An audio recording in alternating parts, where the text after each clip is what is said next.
Hi everybody, I am wearing a lot of purple today in support of Diverse Sexuality Equality Day, and I'm wearing a t-shirt that one of my friends gave me.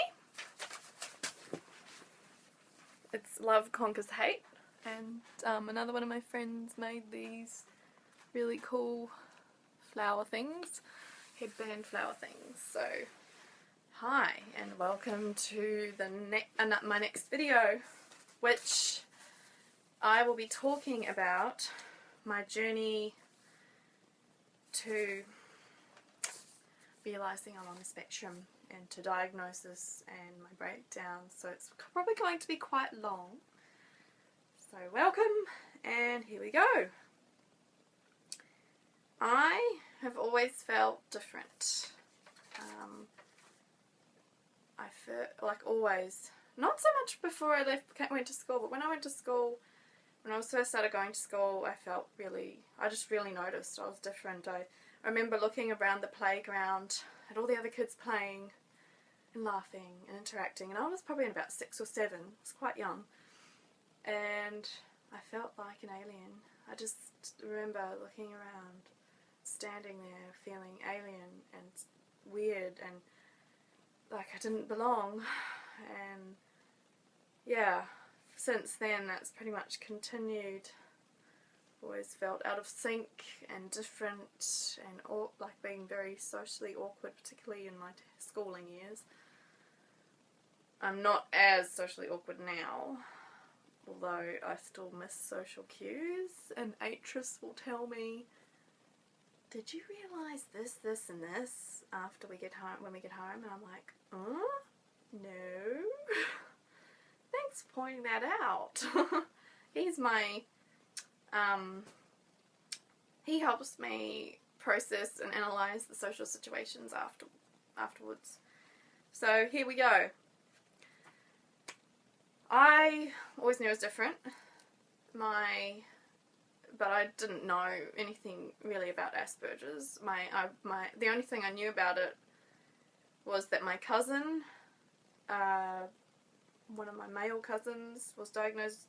I think 2 of them actually were diagnosed with Asperger's when they were fairly young, and I didn't know much about it, and they were always labelled as difficult, bratty children, particularly by my grandparents, my dad's family. Their families were fairly accepting of them, but my dad's family was not very, unfortunately, accepting or understanding of people who are different.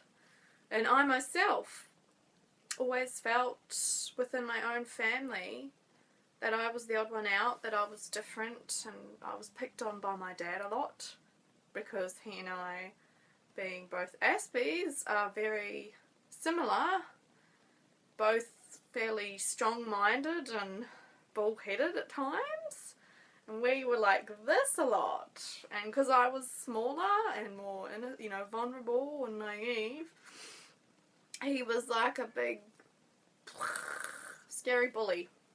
So I was picked on by a lot of people, by my dad, by not so much in primary school I was picked on, but not so much in high school. Sort of people just left me alone. I was very under the radar in high school. But I was picked on by adults in my church community, which was a real shame.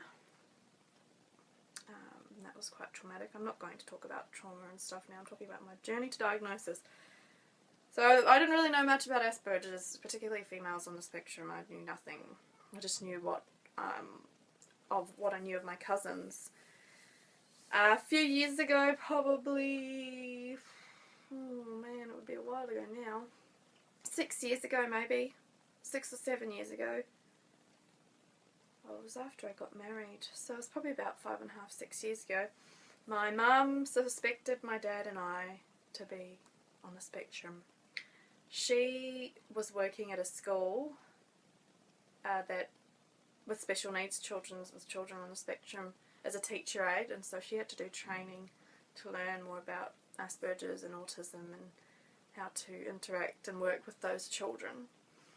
And from her course, the things that she learned, she was like, oh, I think that you, me, and my dad, no, she thought that my dad and I were on a spectrum. I was like, whatever, I don't really want to know. I was fairly in denial about it because of the stigma attached. I just thought, I don't want to be that. I'm not. And I was really, no, don't want to know. So I just sort of thought about it and didn't really acknowledge it and moved on. I finished my art degree, got married, and then we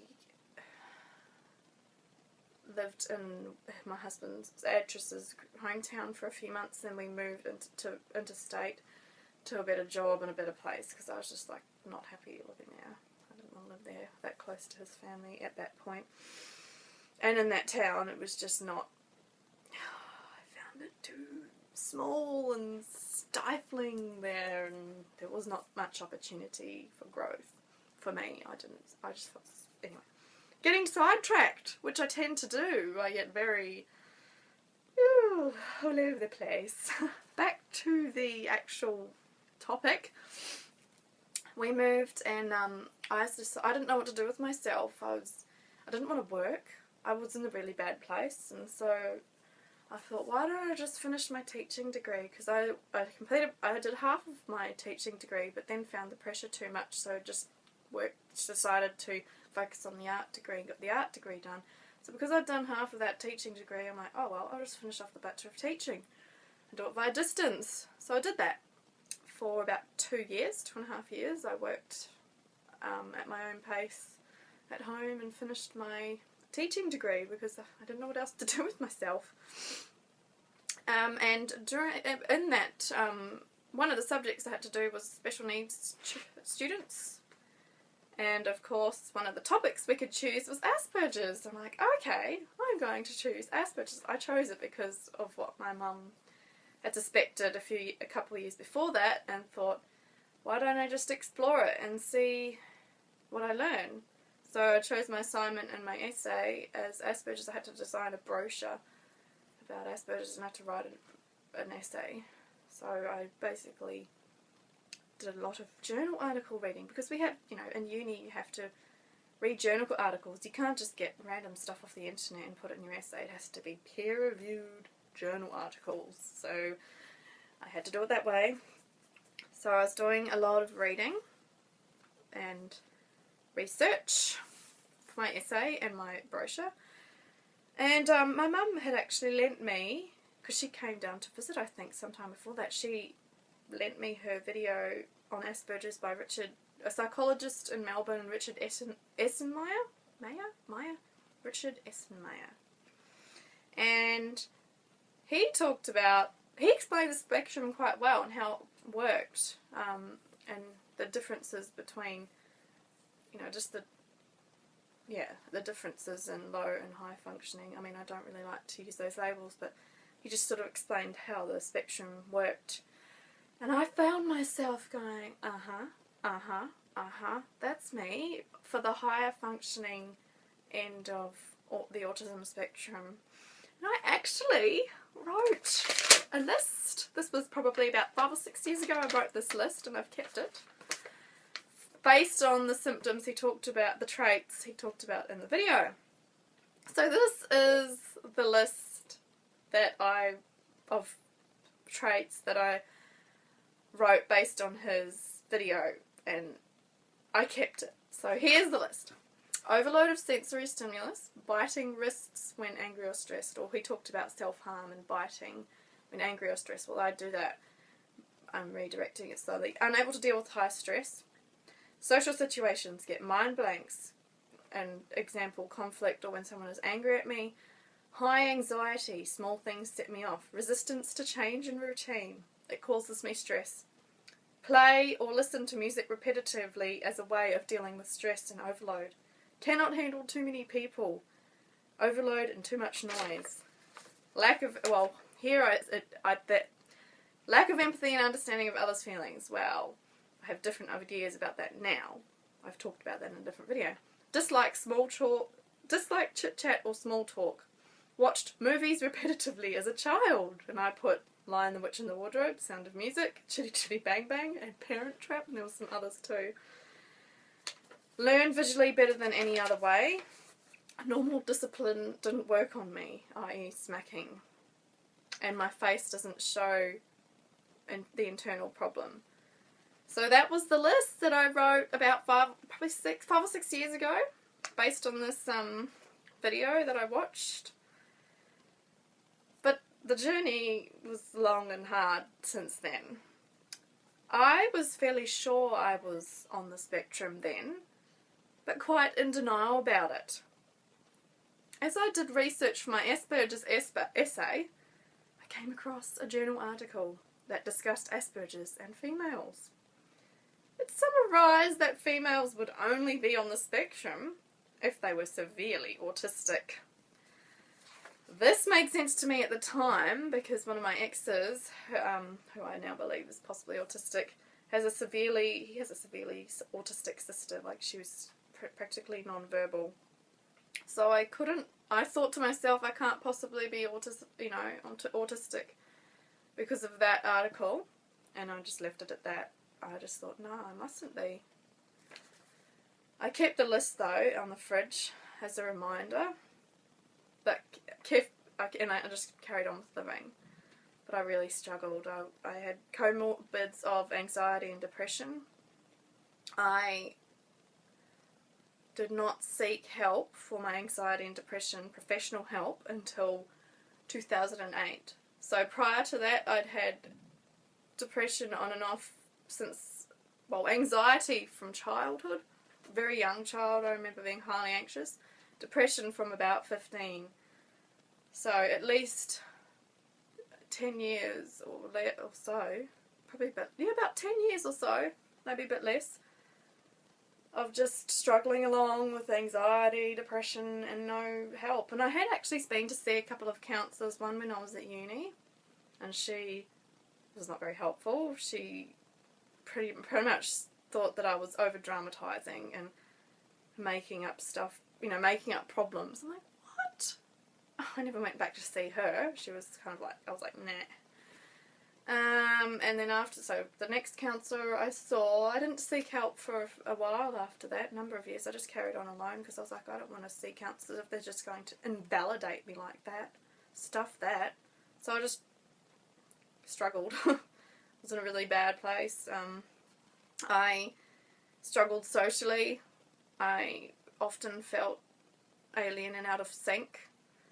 I struggled with driving. I've talked about driving. I was scared of driving, anxious, executive function issues. I was even back years, in this dark place, I was scared to go out of the house. Anxious and scared of going out of the house because I felt like eyes were on me all the time. And so I just wouldn't go out the house, and I hated exercising because I felt like people were staring at me. But eventually I got over that. I always felt awkward and out of sync. I was very unhappy with life. I had no goals or purpose. I felt dead inside. I didn't know what to do with myself. I wanted to do art. I wanted to be a practicing artist. But I had no confidence or self-belief. I always felt bad about myself. I was highly anxious, depressed, and could never allow myself to relax. I always felt like I had to be doing something. I always felt like I had to, do this or do that. I was driven by this need to just do and be productive and proactive, and even though I was really depressed and anxious, I just kept holding it together and kept trying to manage and kept trying to appear normal, kept trying and hating myself for it and hating my life and hating everything. I was so unhappy, so depressed, so anxious. I was in such a bad place. Oh, it's just... Somehow, I don't know, I got through it. I decided to see a counsellor in 2008. I said to Aegis, this is before I had Possum. I said to Aegis, I need help. I'm sick of being in this place. I'm sick of feeling like crap all the time. I'm sick of not being happy and not having any purpose in life, and I just didn't know what to do though. So I went to community health, and saw a counsellor there. And the first counsellor I was talking to, first session, went to see her, you know, doing inappropriate effect, acting, holding myself together, appearing normal, and telling her my story with this big smile on my face. She's like, you can't be depressed. You're not depressed. And I'm like, what? Never went back to see her again. I was like, ugh, if you're going to do that to me, stuff you. Went to see another counsellor because I was very highly unimpressed with her. She was just ridiculous. I was like, what sort of counsellor tells someone they're not depressed? That's not professional at all. It's pathetic. I was so disgusted. Absolutely disgusted. So, yeah, not doing that, you know, was not happy with that. So the next counsellor I saw was like this male counsellor. He was not a psychologist, just through community health, so it was free. He was okay. I don't know, I didn't like his technique. It was weird. It was like, I would go and see him, tell him things, he would take notes, and then next time I saw him, he would just go over those notes and talk to me about those notes, what I talked about last time. And I'm like, I want to talk about stuff that's going on now, not that. It was bizarre. So this went on for a few months, and I'm like, I've had enough of this. Go and find someone else. A good thing that came from being, you know, going to see him was that he invited me to this anxiety and depression workshop with other people, and it was run by another lady as well, so him and another woman, and it was really good. I learned a lot of things about anxiety and depression and how to manage it. And he actually got me to take one session to do I can't remember, about the inner child, because I was really interested in the inner child back then. It was hilarious. He's like, oh, you're awesome, Kizza. You can do the inner child session. So I did that. It was a bit of an experience. Even though I was not in the best place, I was able to manage it. Yeah, that was fun, because he's like, oh, you've done a teaching degree, you'll be fine. So I'm like, okay, I'll do it then.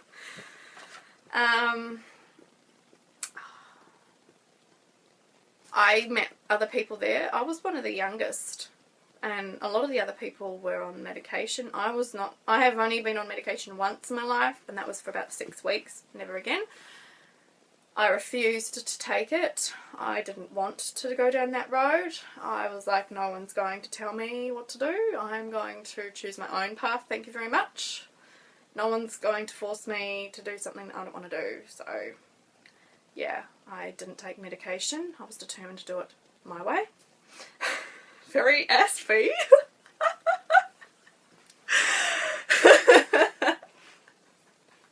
Very. I did take St. John's wort, which helped. I actually found that helped me. I started forcing myself out of the house. So after that, after doing that session with that anxiety, depression thing, I met some lovely people. I was like, they were actually in way worse places than I was. Some of them were older, and they just had no hope for their lives, and I was so in this really bad place, and I looked at them and I said, no way am I going to end up like that. I do not want to be that age and in that place. I want to get past this. I want to be happier and more confident and whatever with my life. I do not want to have depression and anxiety hanging over my head and making my life hell. And I want to be a better person. I was just so determined. I was like, nah, this is not going to, I'm going to beat this.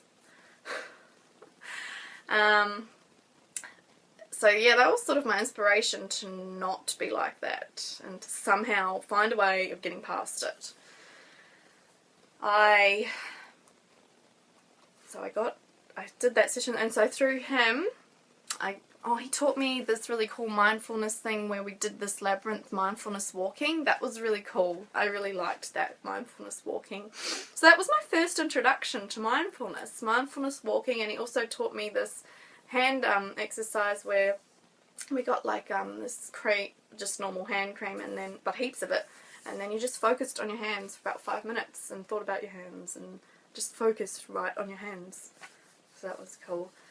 I'm getting really off track here. Where am I up to?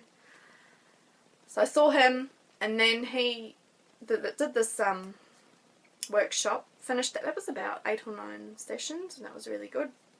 And then from that, I learnt that there was this art therapy thing that was through the government, funded by the government, and it was not far from where I lived, and they had other things for people with mental health. I'm like, oh, cool. So I got in, and they had like an art therapy day, 2 art therapy days, and they had a fitness thing, and you could get like gym membership really cheap, and they had, like, if you committed to a program for a certain number of weeks of a strength-based training program, you could get cheap gym membership. And what else was there? There was cooking classes. There was, like, so for people who didn't know how to cook and needed, you know, help with learning how to cook.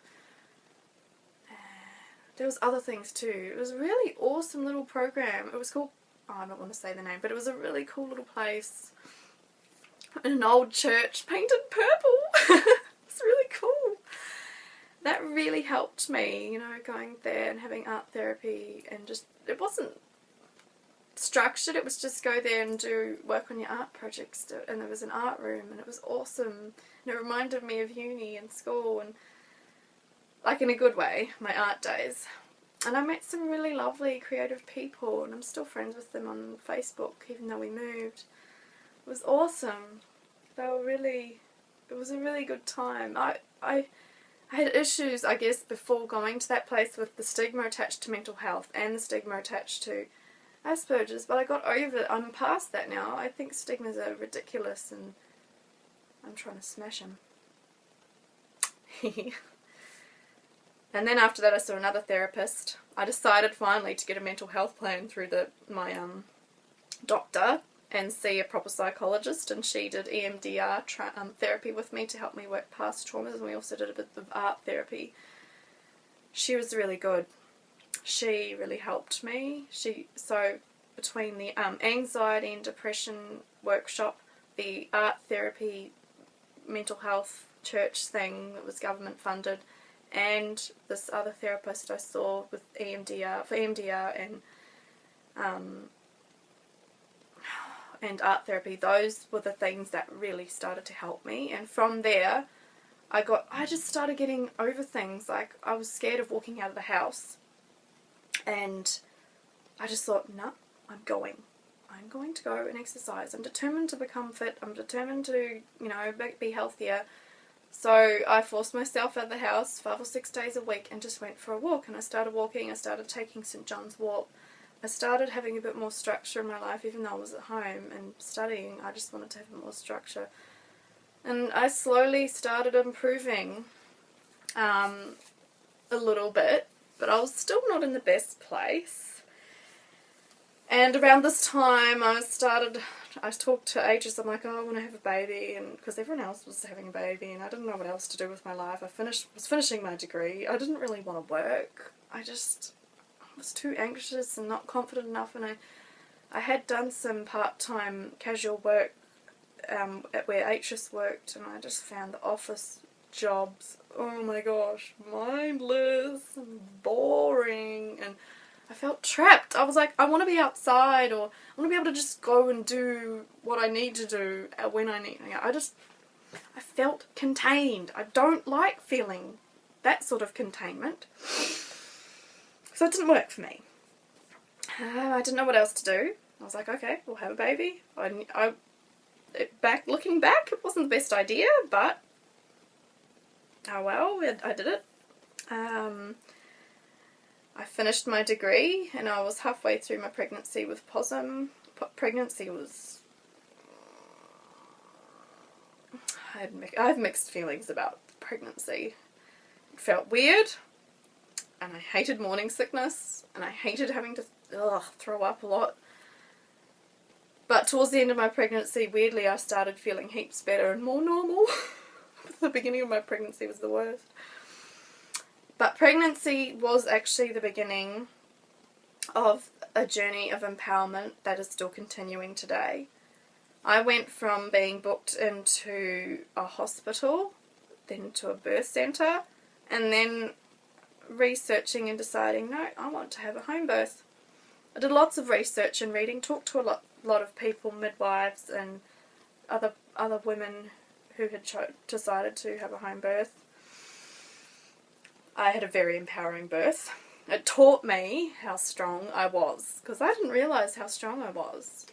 Before that, I'd been so disempowered and no confidence, no belief in myself, and I gave birth to Possum, and it was just like, wow, I can actually do this. I had so much self-doubt about being able to, handle labour pain and give birth before I had him. And I did a lot, went through this whole process of surrender and did a lot of mental preparations and birth art and everything. So that really helped me to get my mind into the place where I was fairly prepared to actually give birth. So that really helped me. But I still had this tiny bit of doubt, but then I did it, and it was like, wow, I can do it. But the reality of motherhood hit. Motherhood magnified my pre-existing problems of anxiety in particular. After the birth of Possum, I went into a massive shutdown, and I was just, I don't know, I didn't know how to cope with being highly anxious all the time and constantly needed by a newborn. It was tough. I really didn't know what had hit me. I was so overwhelmed, so anxious all the time. His crying would just, anxiety would go way up. I had no understanding of what was going on for me. I didn't know how to communicate that with anybody. I just thought, I've got to suck it up. I've got to carry on. So I tried and tried. And we moved 2 times after that. That was just too much stress. I barely managed to cope with those moves. Actually, and then I went into another massive shutdown. I saw a couple of therapists. This was the interstate move, so where we live now. They weren't particularly helpful. I talk about that in my anxiety video and how they were not that helpful. The Asperger's list, which I had, I kept it on the fridge. This was about 4 or 5 years later, so I had the Asperger's list on the fridge in the new place, reminding me, and I was like, just desperate to get help to cope better as a mother, because I knew that I wasn't coping. I knew I had these things going on. I'm like, what is wrong with me? Why can't I cope? Why do I just keep losing it? Why do I get so angry? Why do I feel so anxious? Why do I hate being a mother so much? I mean, I don't hate it, but I don't love it. Why do I just dislike it? What is wrong with me? And I was determined to figure it out, and I thought that I had P&D, and I went to get help for that. And it turned out to be something else. I had seen these couple of therapists. One of them was like, well, it's your parenting. You need to get him to sleep through the night. You need to do all this stuff. And I'm like, no. Goodbye. I don't want you to tell me what to do. This is how I parent. If you're going to tell me what to do, your access denied. That's how I deal with people who don't respect me and listen to me, and if they don't respect me and if they don't listen to me and take what I have to say and my experiences as valid, it's goodbye. Especially if they're professionals. I just don't have patience for professionals who are like that. I really don't. The Asperger's list was still in the fridge. I was desperate, so I was like, okay, there's the Asperger's list. I'm going to research Asperger's. I'm going to research females and Asperger's. And the first book that came up when I typed it into the library catalogue online was Rudy Simone's book. I reserved it, got it out, read it, and went, wow, that's me. And her book changed my life. It literally, this was like February or March last year, so about a year and a half, 18 months ago. I read her book and wow, my life was changed. My life made sense. I felt so much relief. I no longer felt alone. I joined some women's Asperger's groups on Facebook, but I was still wary. I didn't know, I still had that silly stigma thing going on in my head and was struggling with that. But I did get involved and I did meet some people. And then I realised that a professional psychologist who diagnoses females on the spectrum lived like 40 minutes from me. And I'm like, oh, I might go and get a diagnosis. So I found out how it worked. And I decided to get a diagnosis for validation. Because I was just in such an insecure... I needed it, you know. Some people don't need it, but I needed it. I didn't feel I was Aspie enough. I didn't know enough about it. I was wary of the stigma. That put me off of getting too involved. The silly stigma. Stuff the stigmas. Yes, so I was very wary about getting involved in the ASD community at first. Much to my shame now. Oh my gosh. I completed the diagnostic process. It took about 5 or 6 sessions, talking to my mum about my childhood, talking to Atrius about what I'm like, and talking to me, and it was a relief. I was like, oh, I am. But at the same time, it was information overload. I felt lost, overwhelmed, unsure of who I was anymore. Isolated, alone. And then we moved again because the place we lived in just wasn't working out. 3 times in less than 2 years of moving. It was just too much stress. And I had my son, so we moved when my son was 4 months old, so it was just way too much stress. I was trying to hold it all together, trying to carry on, trying to do all these things. I was into all this health stuff and trying to have these amazing meals and all cooked from scratch and trying to do the diagnosis, trying to be the stay-at-home. Oh my gosh, I just couldn't do it. I was like, no. So I tried to hold it all together and keep managing at a really high level where I was already pushing myself so high. This went on for 6 months after my diagnosis. I tried so hard to hold it all together, but I was not coping. I was not enjoying parenting. I found it draining, overwhelming, and extremely anxiety-producing. I often had to hide in the wardrobe from my crying son to calm down. It was a short time, but I was in a very bad place. And then in February this year, I just couldn't keep doing it. I just went into a massive shutdown again for about 6 weeks or so.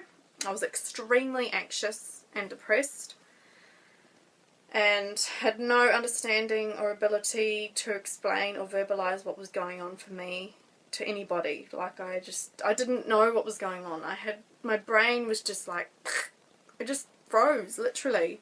And I just couldn't take any more information and I couldn't do anything. I couldn't connect with people. It was horrible.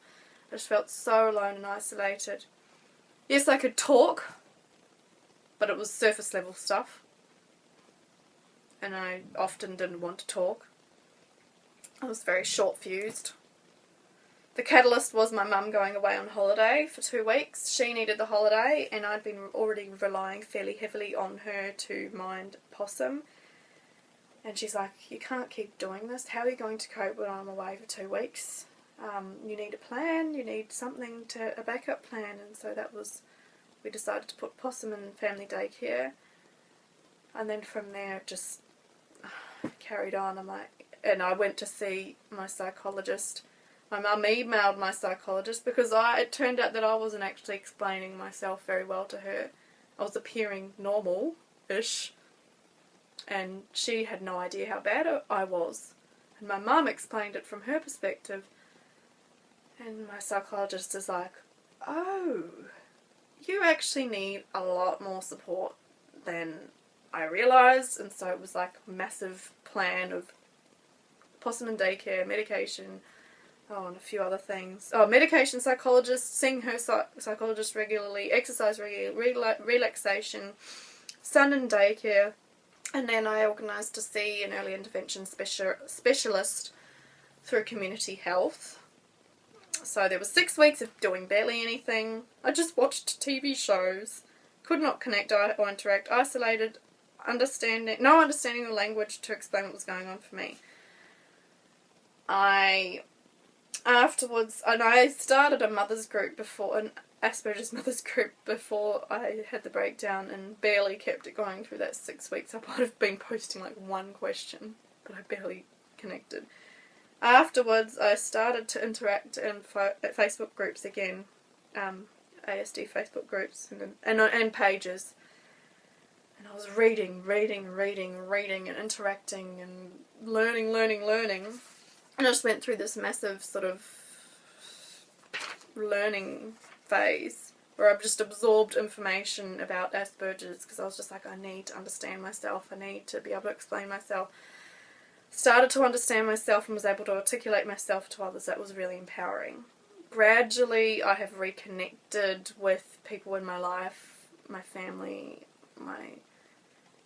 and started to take on more responsibilities, because I was for the 6 weeks I was doing nothing. Atris was doing everything. I was probably doing tiny bits of housework here and there. He was doing the majority of the parenting. He was doing the majority of the cooking and the cleaning. I only probably washed clothes and hung them up and brought them in. That's probably all I did. I didn't do anything else. And I might have cooked 1 or 2 meals here and there, but he did most of it. Atris did a lot.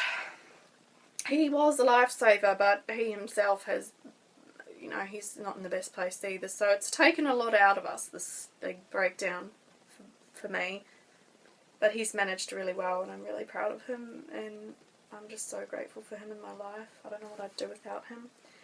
The parenting specialist has taught me, so he's early intervention specialist, he's a social worker, he's taught me better coping skills, which I now have a toolbox to refer to when I'm struggling and in a bad place. And because I have understanding of what's going on for me, I can now say, well, I need this, and this to help me. I need to do this, and this to help me get to a place where I'm a bit more regulated and calmer. I did not have that before, so I was just going on instinct and surviving, but now I have more control over what's going on for me, so that in itself is really empowering. I'm in a way better place than I have ever been. I'm on a journey of growth, self-awareness, change, realization. I now have goals, confidence, happiness, strength, empowerment, and peace. That's my whole story.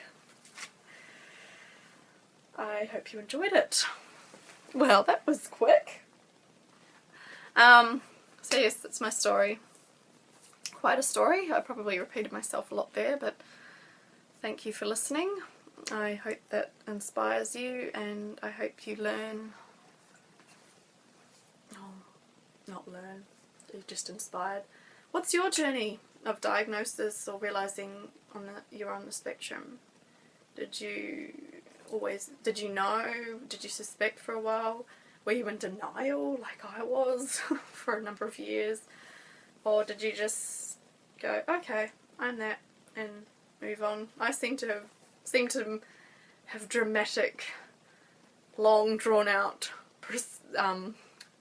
procedures of adjusting and accepting. It's just the way I do things. I do it with the other things. I just be like, here we go again. The drama started. So yes, thank you. Bye bye. Enjoy.